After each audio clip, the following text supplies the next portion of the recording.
Olá a todos, como é que estamos? Helder de Araújo aqui contigo novamente no seu canal Luz no Fim do Túnel, 15 de setembro, um domingo, estamos aqui na capital paulista, um chuvisco leve aí por volta de 18 graus aqui na capital do estado de São Paulo. Mais um vídeo aqui para nosso canal, os cachorros loucos ameaçam, desta vez de usar mísseis de longo alcance contra o território da Federação Russa. A resposta de Vladimir Putin veio: se vocês usarem, o Reino Unido não existirá mais. Será tragado pelas ondas. Bravata? Talvez, mas o Biden recuou, né? O grande inimigo da Rússia sempre foi o Império Britânico. Os americanos entraram nesse balaio de velhas monarquias milenares.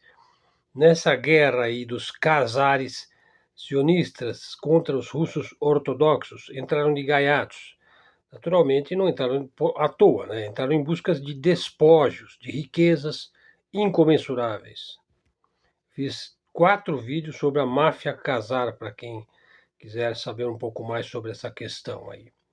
Ponto importante: se a Rússia reage com a força termonuclear, destrói 70% das forças do Ocidente. Primeiro vai pegar o Pentágono, né, transformar aquilo em cinzas. A Casa Branca vai ficar completamente negra, né? Londres e Nova York desaparecerão para sempre do mapa mundi. Mas assim, e o Ocidente não vai reagir? Vai reagir. Segundo os analistas aí especializados em guerra termonuclear, a reação do Ocidente destruirá 30% da Rússia, incluindo Moscou, o Kremlin, Vladivostok, São Petersburgo. Ou seja, a Rússia também vai desaparecer do mapa, né? Porque 30% não é pouco, né? Se você pega as principais cidades, né? Vale a pena? Vamos perguntar aí para os cachorros loucos, né? A mente do cachorro louco não é como a nossa, né? Eu, pessoalmente, não acredito em guerra termonuclear, mas tem gente, famílias poderosas, muito preocupadas aqui no Ocidente, hein? Muito preocupadas com a derrota da OTAN lá na Ucrânia. Tem muita coisa em jogo aí. Muito mais do que as pessoas sequer conseguem imaginar. Bom, hoje eu quero abordar um pouco este tema. Já disse que não acredito que vai haver guerra termonuclear, mas enfim, tem muita gente querendo promover isso daí, né? E pessoas que apenas dobram suas apostas, vão dobrando, dobrando, dobrando sem parar. Falar um pouco sobre o medo das elites. Quem são os atores da elite? Veja, uma pessoa aí que vocês podem procurar aí na Wikipédia é o Mário Conde, pessoa que está dentro de organizações secretas aí, né? Então, quando ele fala sobre as coisas do poder, os conceitos de poder da elite contra a própria elite, né? As pessoas dizem que ele é muito poderoso, que ele tem 230 bilhões de dólares, né? Bom, diante disso daí, 10 bilhões de dólares é quase que um dinheiro de troco, né? Mas, na verdade, o verdadeiro poder financeiro hoje é medido em trilhões, né, de dólares. Mas isso não é um verdadeiro poder. Veja, a revista Forbes, ela não mede poder, ela mede quantidade de dinheiro, né? Na suposta posse aí de pessoas que são muito bem conhecidas, que estão sempre na mídia, aparecem na TV, são pessoas bem divulgadas, né?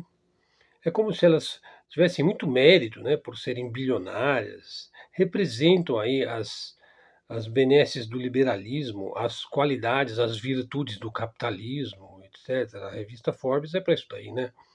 Mas vamos pensar o seguinte, veja, dinheiro é uma coisa, poder é outra coisa. São coisas, claro que são coisas que estão próximas, mas na verdade dinheiro são pedaços de papel ou são números numa conta, né? Que simboliza, na verdade, bens, energia, né? Também pode significar como você vai usar o dinheiro que te chegou às mãos. Você pode conseguir um ingresso, né, para o jogo de futebol. Mas se você tiver muito dinheiro, você pode simplesmente, porque você é muito rico, se encontrar com o presidente dos Estados Unidos. Apenas porque você é rico. Veja, aí já é outra regra, né? Não é a regra de ser rico e já se tem poder, né? Ou, por exemplo, a capacidade de se ganhar muito dinheiro não deixa de ser um poder. Por exemplo, o poder de se ganhar muito dinheiro. Só que o poder, de fato, é o poder de ser obedecido sem sombra de contestação, né? A fim de não ser destruído. E não só de repente, mas de uma forma prolongada, ao longo de muitos séculos, de muitas eras. O poder efetivo é uma coisa que a maioria das pessoas não entende. O verdadeiro poder é o poder de vida e morte. Veja, e não basta ser capa de revistas, ser bonitinho, né? Imagine pessoas que acumulam riquezas e existem há 150, 200, 300 anos, passa de geração para geração, como por exemplo a máfia Casar, que eu fiz vários vídeos, né? Veja, a riqueza aí se acumulou ao longo de gerações. Bom, existem famílias aí da chamada nobreza negra veneziana que estão há 800 anos acumulando riquezas e também poder. Podemos ir além disso, né? A máfia global aí, que pretende controlar, e já controla até certo ponto, o mundo. Bom, o Daniel Stullen ele escreveu vários livros dizendo que uma parte aí da máfia global descende de sacerdotes egípcios, né? E que alguns desses ascetas, desses místicos esotéricos aí, estão na Suíça, né? Os sacerdotes suíços, egípcios, que controlavam o Egito há 4.000 anos atrás, eram o deep state do Egito, o poder por trás do faraó e da família real, né? O poder que veio da Suméria e que depois legou o seu poder aos hebreus, né? E depois ao Império Romano, e depois à Europa, e depois ao Ocidente, né? Pode-se dizer, segundo certas fontes, que uma parte desses místicos do dinheiro aí acabaram na Suíça. Por isso que a Suíça é um lugar tão neutro, né? Seja para o Hitler, seja para o Napoleão, né? Bom, na prática você tem a elite e você também tem uma contra-elite. Qual é a diferença entre esses grupos? Veja, o Mário Conde, que eu citei, um banqueiro espanhol, né, acabou preso por 10 anos. Em várias entrevistas, ele disse que a verdadeira elite tem um projeto, tem uma imagem do futuro, uma ontologia aí, do ser que pode ser projetado no futuro. Eles fazem isso através de suas famílias, né? Tem os recursos para projetar o seu poder e meios de ação para implementar sua agenda. Então, é um poder patriarcal, é um poder familiar, é um poder hereditário, né? Já a contra-elite, ela tem uma imagem diferente. Ela tem uma imagem menos focada em termos de futuro. Pode-se dizer até que a contra-elite, aqueles que lutam contra a elite, não têm tantos recursos, nem meios de ação aí, nem tanta ancestralidade, vamos dizer, para implementar o seu projeto, né? Alguns poderiam dizer que é uma luta entre a luz e as trevas, mas eu acho que não é assim tão maniqueísta e tão simplista, né? Simplesmente não vejo como uma luta entre o bem e o mal, eu não vejo desta forma, né? Muito embora essas forças existam, né?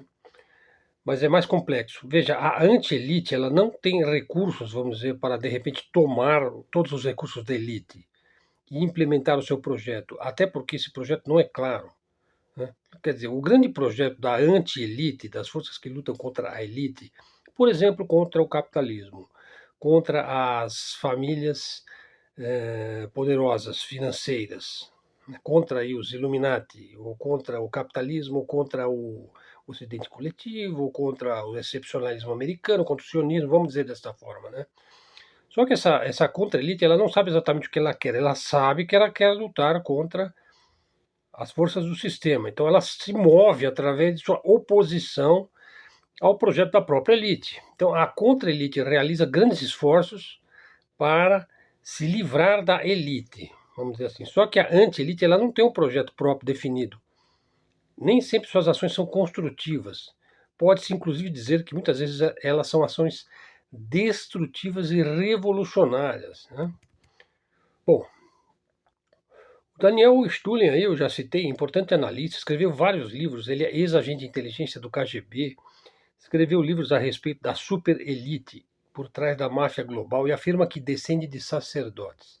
Bom, eu vou usar aqui algumas de suas entrevistas e últimos vídeos aqui para trazer algumas informações, sendo que está tudo adaptado aqui para o nosso canal, né? Ele diz o seguinte, que o grande segredo de você ser um jogador na agenda global, no poder, no mais alto poder, né, naquele que controla o sistema, consiste em mover as peças. As peças, no caso aí, que a gente toma como jogadores, não são os jogadores. As peças que julgam serem autônomas não são os jogadores, são simples peças, né, que são jogadas, né? Pense em indivíduos como George Soros, Kissinger, Bill Gates, Elon Musk, são peças, são peças movidas pelos jogadores. Os jogadores não aparecem. A peça ela não vê o tabuleiro todo, ela não percebe, inclusive, que ela é uma peça. Ela pensa que ela é uma pessoa extremamente importante, mas não é. A peça só percebe as peças que lhe estão mais próximas. Ela só tem consciência aí de uma ou de algumas poucas jogadas, jogadas bastante conhecidas, inclusive, na maioria das vezes. A peça não vê o jogo, ela não tem uma imagem global, né? Ela não tem acesso à imagem total do jogo. Já o jogador ele tem a visão do jogo. Não se confunde o verdadeiro jogador, né, que em hipótese alguma é uma pessoa visível, né, com aquilo que se entende por elite. Né? Atualmente a elite está em crise, ela está debilitada, ela está dividida, ela está polarizada. Então a elite que está em crise ela não pode implementar o seu projeto de hegemonia e de controle do presente e de lançar o seu projeto para o futuro. A gente sabe que o mundo está dividido. Né? Por exemplo, a elite estatal, o presidente eleito, ele manda, ele determina, ele governa. Absolutamente. Ele não é quase ninguém. Ele tem tanto poder quanto qualquer um de nós. Ele tem um projeto, que é um projeto de governo, que é irrealizável, não tem como fazer. Ele não fala a mesma língua que as pessoas falam, vamos dizer assim. Apesar de seus esforços em pensar como a maioria pensa, ele não pensa aí do modo como as pessoas pensam. Né? Então imagine o presidente, ele se vê como um líder político. Mas a elite política ocidental, sobretudo hoje, vive de uma grave crise de representatividade. Né? Ele cai ali numa burocracia infernal da qual ele não consegue mais sair. Né?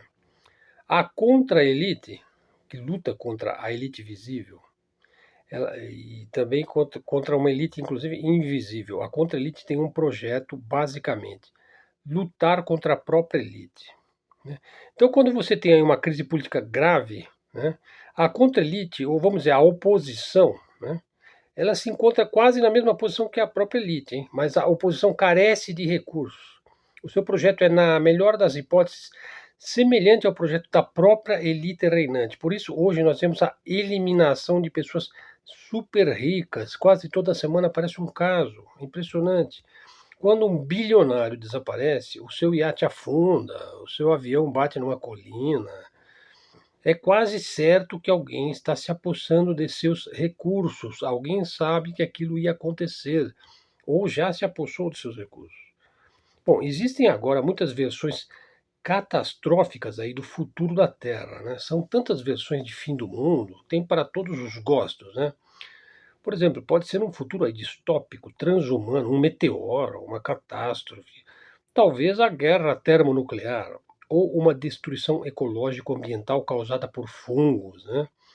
Ou a inteligência artificial se volta contra a raça humana, né? Uma pandemia, nós passamos por isso, né? Mas observe, não existem filmes sobre um futuro bom. Você já observaram isso? Um futuro onde as pessoas estão de bem com o mundo, né? E consigo mesmas. Não, pode ter alguns filmes assim, mas são exceções, né? O público não quer ver um futuro bom, né? O público ele quer drama, ele quer tragédia, quer distopia, loucura, horror, suspense, filmes de ação, filmes de terror. Veja, a ausência de imagens positivas do futuro é o reflexo da ausência de projetos positivos para o futuro. O mais comum é dar forma a projetos negativos, competitivos, né? De luta, de guerra, de insanidade, de loucura, de doideira. Vou tomar aqui uma figura conhecida. Veja, o Klaus Schwab, do Fórum Econômico Mundial, é quase uma peça. Bom, ele nem chega a ser uma peça, o Klaus Schwab. Em geral, ele é usado por peças mais fortes. Por exemplo, os Rothschild, a família Sinclair, as Goldsmith, lá no Reino Unido, são quase jogadores, hein? Pode-se dizer que esses daí estão no nível do jogador. Eles usam certas peças, né, ou peões para passar certas informações, né? Veja, os jogadores eles podem provocar certos acontecimentos e faz parte do jogo expor o que se pretende fazer. É uma regra do jogo, uma espécie de karma, alguma coisa sacerdotal, mística, esotérica. Você não faz as coisas na traição pura e simples. O verdadeiro poder, ele não é traidor. O traidor é um subpoder, é uma anti-elite, às vezes é uma oposição, hein? Vamos ver se vocês estão entendendo o que eu estou querendo dizer, né? Veja, vocês já observaram que a elite sempre diz o que ela pretende fazer? Pode aparecer na forma de um filme, ou nos Simpsons, ou simplesmente o cara escreve um livro, está tudo lá escrito. As coisas aparecem até escancaradas, né? Então daí eles precisam de peões aí para fornecer as informações, né? Então aí aparece o Schwab, o Kissinger, o Brzezinski, o Bill Gates, o Elon Musk. Então aí eles falam com franqueza sobre certas intenções, né? Inclusive o Schwab escreveu o livro, né, o Great Reset, com a ajuda de seus mentores lá do Clube de Roma. Ele falou assim: 1/4 da população da Terra terá de ser eliminado. O cara fala assim, na boa, na maior, em nome da proteção do meio ambiente. O mundo será dividido em pessoas que vão viver muito, serão muito inteligentes, saudáveis, e multidões de pessoas, infelizmente, terão uma vida muito curta e vão morrer. Bom, e dizem essas coisas assim em nome de que o mundo precisa disso para que o mundo possa sobreviver, né?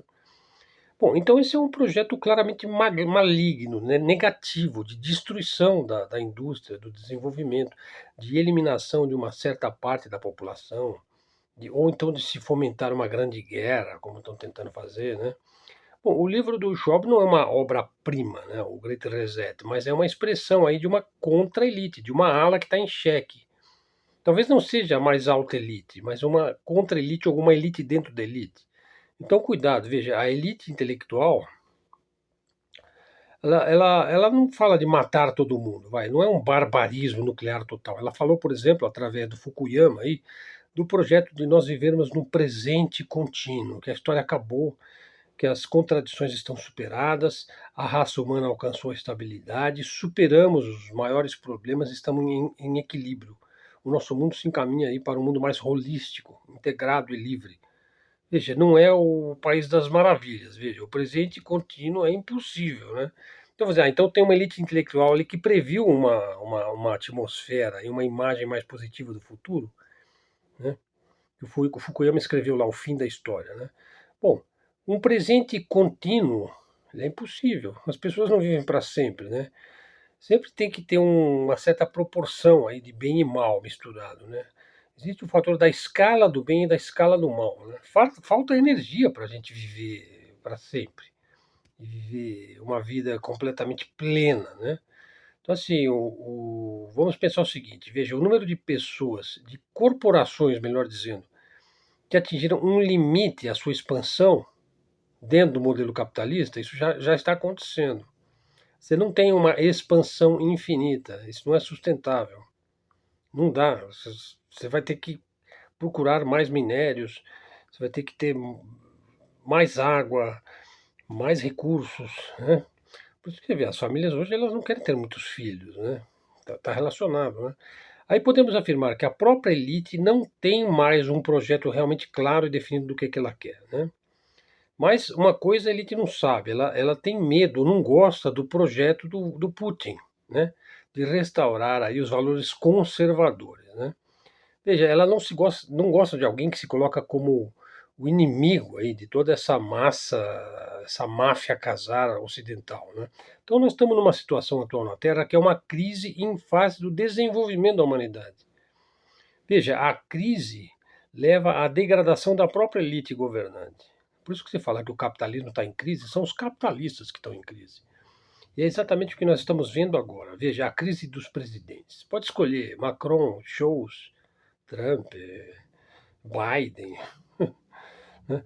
A Europa já entrou numa situação de crise, né? Os europeus não parecem mais capazes de tomar decisões. Veja, para a Europa parece que está ficando tarde, né? Para ela participar aí da tecnologia mundial, da inteligência artificial, do mundo robótico, virtual que está chegando aí, né? O mundo está entrando aí num paradigma tecnocrático, né? É um mundo pós-industrial, né? Onde um tipo aí de colarinho branco, né, brinca com números na tela do computador, né? E ele não produz absolutamente nada de real, de efetivo, né? Então quem produz é o chinês lá, né? Então nós estamos indo para uma condição de conflito, de tal modo que grupos com certo poder e meios de ação, e vamos dizer, quase que no nível do jogador, pode passar à frente porque ele é capaz de tomar certas decisões primeiro. Então, é meio assim, quem chega primeiro vai tomar a decisão que vai determinar a própria direção do jogo, como uma espécie de dança das cadeiras. E haverá o corte de cabeças. Esse é o medo da elite. No caso do globalismo, praticamente não há mais grandes jogadores. Parece que você tem um aspirante a jogador. Porque todo o globalismo está preso numa camisa de força. Ele não consegue sair e também não consegue avançar. A agenda do Covid foi sua própria armadilha. E a Rússia tem feito um grande esforço aí para fazer o lance, para sair na frente. É o lance que vai sepultar o globalismo. Lá nos solos da Ucrânia, a Rússia quer ser o jogador que chegou primeiro na tomada de decisão. No entanto, ela não tem ainda um corpo ideológico sólido, abrangente. Ela está construindo isso, né? Mas ainda lhe falta uma imagem do futuro que ela pretende. Então veja, se a Rússia vence na Ucrânia, na sua operação militar especial, e parece estar vencendo, isso lhe daria a oportunidade de atuar como o jogador que está vencendo o jogo. E estar efetivamente vencendo, hein? A elite que gostaria de tomar a Rússia para si, principalmente os britânicos, sabe que não tem mais recursos suficientes e sabe que poderá ser jogada para o banco dos reservas. Pior, poderá ser pisoteada. Então a elite cujo jogo está em perigo precisa de uma terceira via, sei lá, uma terceira elite. Talvez ela precise de uma interface aí com a própria Rússia. Nesse sentido, o país que parece ser esta interface, o que poderia ser esta interface, ele está perdendo muito rapidamente sua jogada. Ele, de sujeito que foi durante muitas décadas, está virando um objeto, é a Alemanha, né? A Alemanha poderia fazer essa interface com a Rússia, né? Entre o Reino Unido, os Estados Unidos e a Rússia. A Alemanha, que já foi o motor da economia europeia, agora é um objeto numa crise de subjetividade. O verdadeiro inimigo da Rússia, repito, nunca foi realmente os Estados Unidos, ou mesmo a Alemanha. O verdadeiro inimigo foram os britânicos. Foram eles que jogaram o bigodinho Adolf contra o bigodão Joseph Stalin, lá em 1940. Né? Bom, continuando, pessoal, já indo para a terceira parte do vídeo. Veja, não há certeza se a Rússia poderá substituir os globalistas, ou se os globalistas desejem se repactuar com a Rússia e não mais contra ela. Né? Na lógica do poder, um grupo de poder com jogada contundente, como parece ser o caso da Rússia, ele tem de demonstrar o seu valor, até poder ser, digamos, adotado, vamos dizer assim, pela mais alta elite, ou possa ele mesmo fazer parte dessa alta elite, né?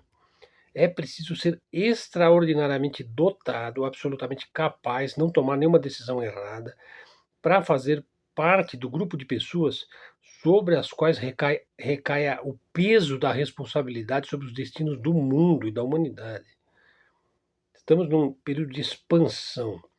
Os que detêm aí o conhecimento sobre o passado da humanidade, o conhecimento prévio, estão prestes a criar um novo paradigma cognitivo. Novas formas de trabalhar no mundo estão surgindo, hein? E também trabalhar com o mundo. Uma nova elite está se formando e será capaz de tomar decisões muito objetivas. Não estarão mais corrompidos aí pelo subjetivismo de dogmas, de valores estéreis que já cumpriram suas funções. Essa expansão e recondução se dará aqui mesmo na Terra, onde um limite ao crescimento demográfico e industrial meio que já está marcado. Né? Dentro desse modelo, você precisa expandir, ou você vai para cima ou você vai para baixo. Num certo momento, que está bem próximo, vai haver uma triagem. Hein? Ninguém vai ficar no meio de bobeira. Né? Não vai dar para ficar em cima do muro esperando. Hein?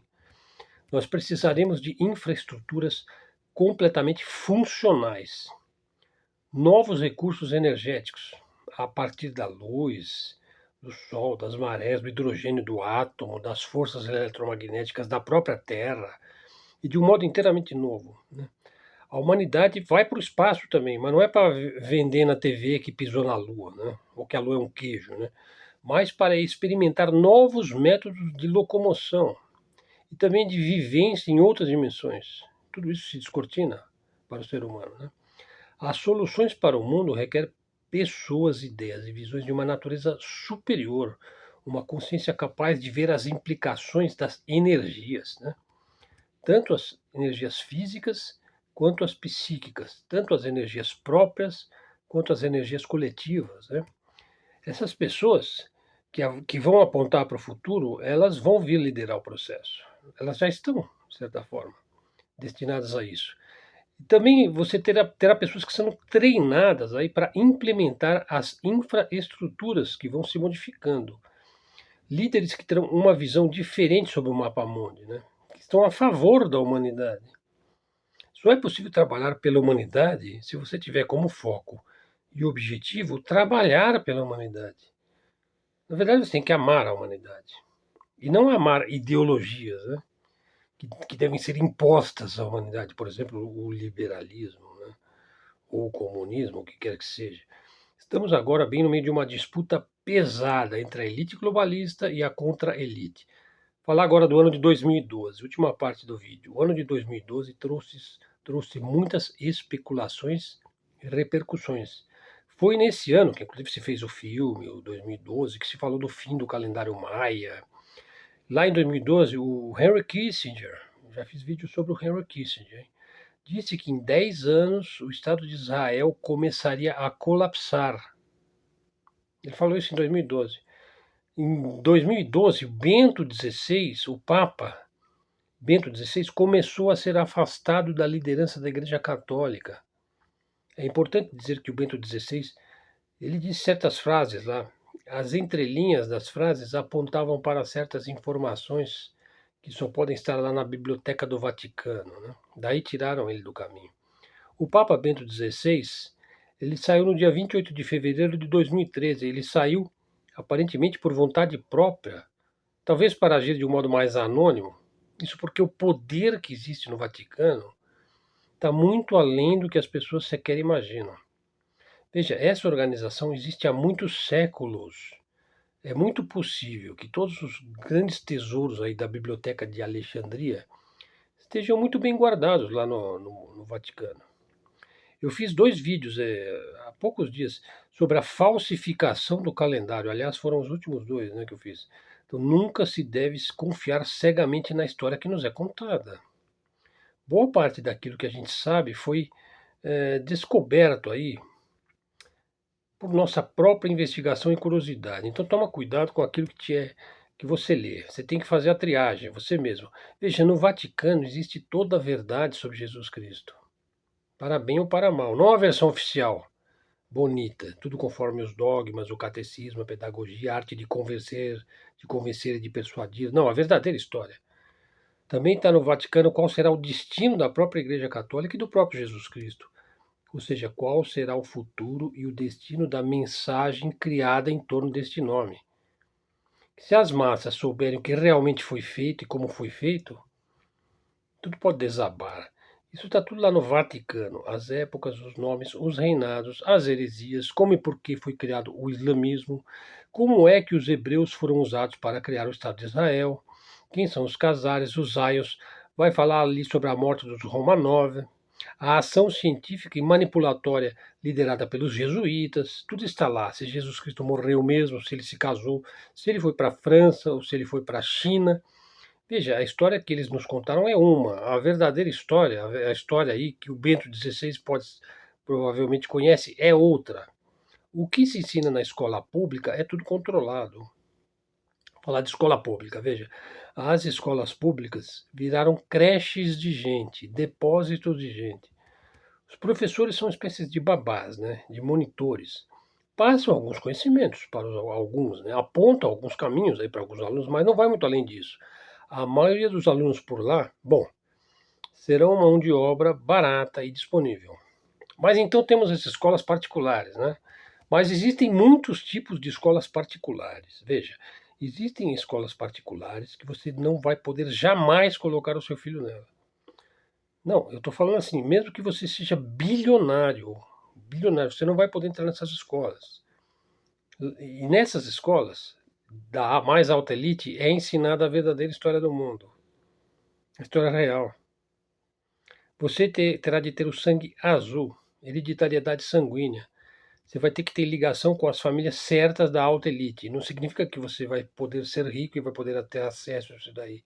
Você não vai entrar nos círculos do poder pelo mero fato de ser rico. Por isso que eu disse que o dinheiro necessariamente não é poder. Você vai ter que fazer parte de uma linhagem, você vai ter que nascer numa linhagem. Você vai ter que fazer parte de uma sucessão genética. Não dá para você fazer-se passar por isso daí. Nas verdadeiras escolas particulares da elite não há testes para entrar. Há um estudo detalhado da sua ascendência biológica. É uma escola e uma escolha eugenista. Bom, voltando ao Vaticano, veja. A luta do Vaticano é a luta dos maçons para implantar a ideologia liberal no mundo. Quer dizer, é uma heresia, segundo a doutrina católica, né? O Papa Bento perdeu essa luta.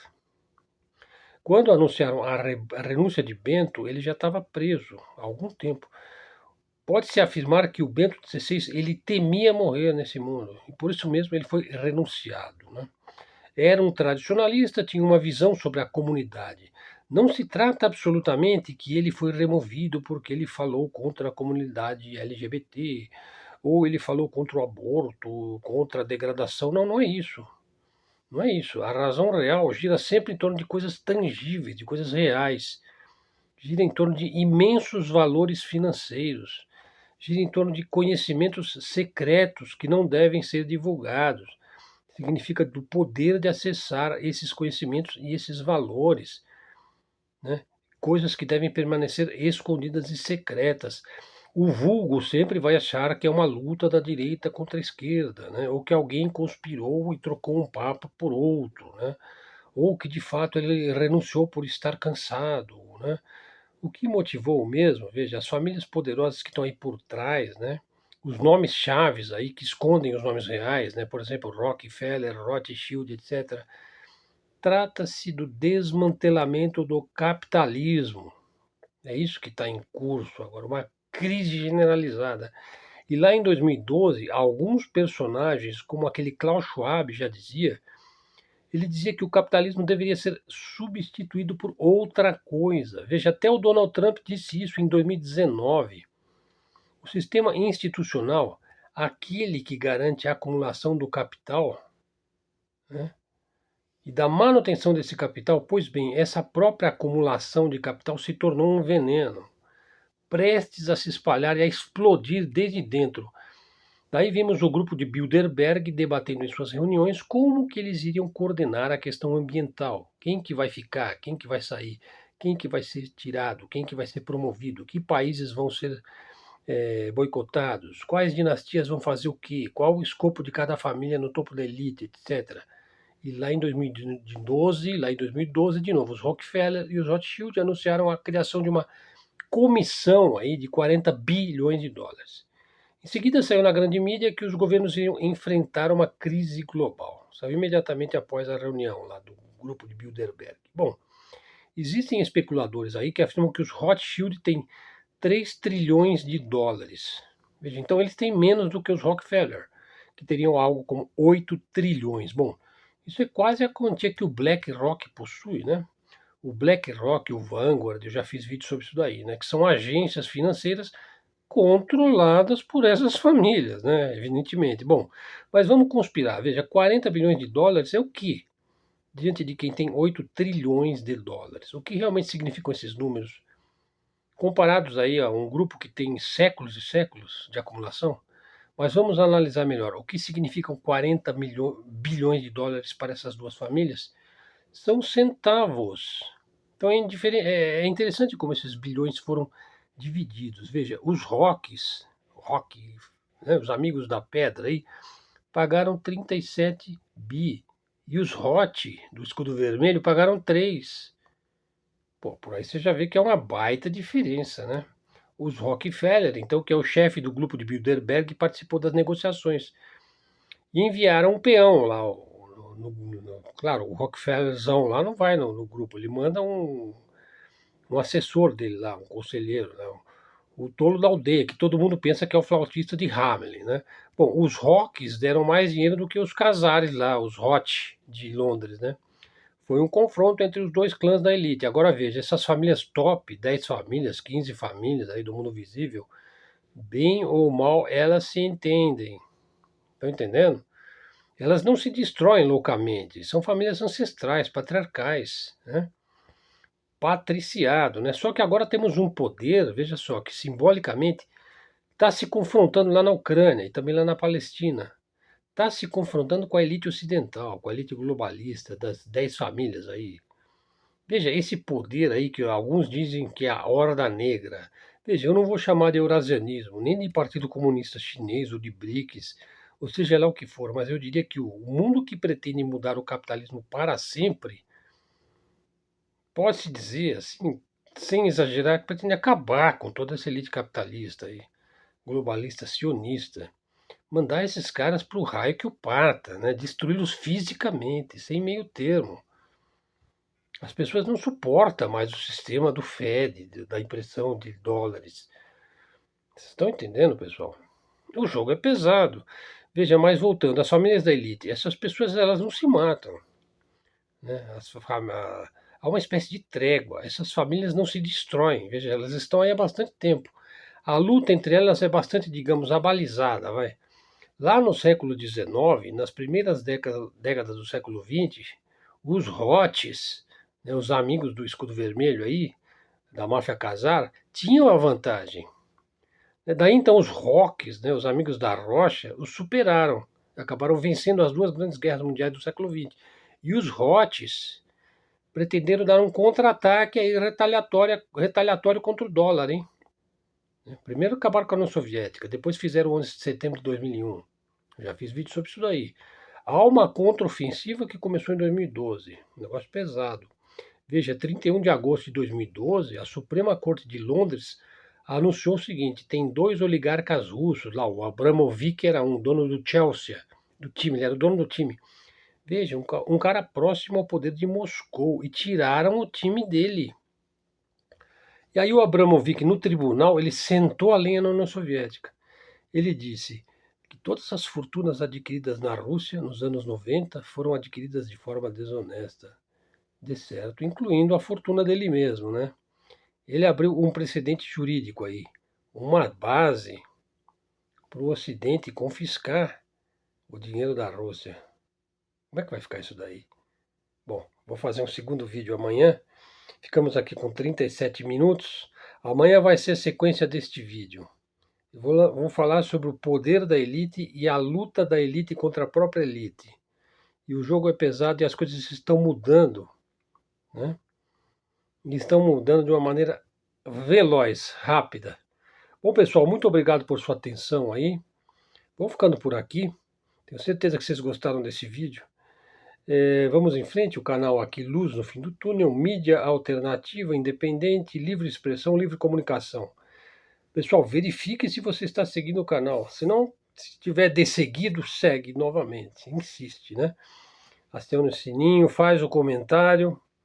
Muito obrigado aí pela sua presença no nosso canal. Divulgue também nas suas redes se você puder. Se quiser ajudar o canal, pode se tornar membro, fazer um super sticker, fazer um pix aí na descrição do vídeo. Ok, pessoal? Então, boa semana a todos. Vamos em frente. Até a próxima e fiquem com Deus.